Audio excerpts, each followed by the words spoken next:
Hi there, I'm Denise Richardson, and this is Howdini.com. If you want to learn how to ace a job interview, stay tuned. We're about to talk about it with Maggie Mistel, who's a life purpose and career coach who can be heard regularly on Martha Stewart Living Radio on Sirius. Thank you so much for being with us. Thanks, Denise.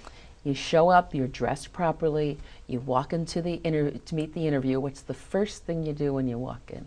I love to smile. And obviously, I think you can tell by that, but I like to make the interviewer just as at ease as I'm trying to be, because really, this interview is a conversation that you're going to have with this other person who's a human being, and it can be a real icebreaker if you can just be relaxed and at least give yourself a break. Say, hi, how are you? And even try to talk about the weather or some type of other icebreaker that kind of gives everybody a chance to take a deep breath, because this is an evaluative conversation.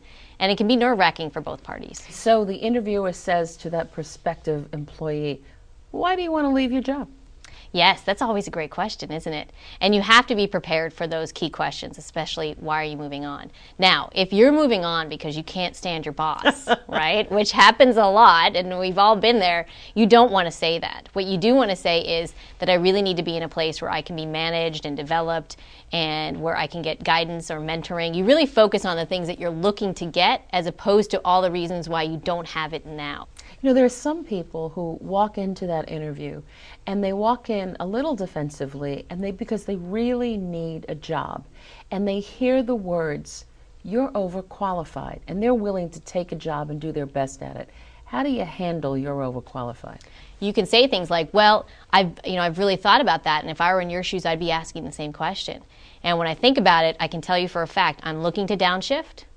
And I know this industry well, and I don't need to be in charge. I've been the person on the totem pole before, and I can do that again. I'm really looking for a place where I can contribute, but where I don't have to be the one who's running the show, and really address those concerns which are behind the overqualified comment. And they may say, you just don't have enough experience for us. But for folks just starting out, maybe a new career, or college students who've just graduated, or even folks out of high school or new to the work world, that's a common problem. So again, I go back to internships are great, any way that you can get some experience on your resume to demonstrate, hey, yeah, I may not be, 10 years in this field, but I can tell you in this experience that I had this summer, I didn't know anything going in, and here's how successful I was. You want to show situations where, yeah, you went in without a lot of experience, but were still able to succeed. And this is where references can be so helpful as well. Even if you don't have a lot of experience, anybody can be a great reference for you, even a teacher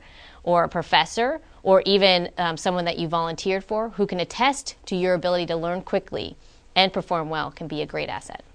We really like you. How much money are you looking for? It's such a trick question. It is. And for that question, you definitely want to do your homework. This is one of the best uses for the internet. Salary.com, Indeed.com, Monster, Hot Jobs, a lot of them have salary calculators associated with them now. So you can look up the job title in your geographic area and get the range of salaries for that position and find where you would fit based on your level of experience. Briefly, if the interviewer hasn't brought up the word salary, should you? Not right away. In the initial conversation, you want to get to know whether or not this job even is a good fit. And I always tell people, become the superstar to this person first.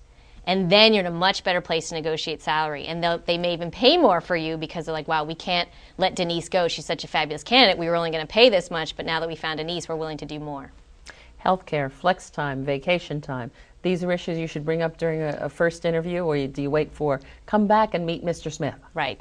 Wait for the comeback, because again, first interview should be about, is this a company I can picture myself in, and vice versa for the interviewer. And if it is a place you can see yourself in, really be your best self and really let them know why you'd be a fantastic fit. Well, we're certainly happy to have you with us. Thank you so much, Maggie Mistel. You're welcome.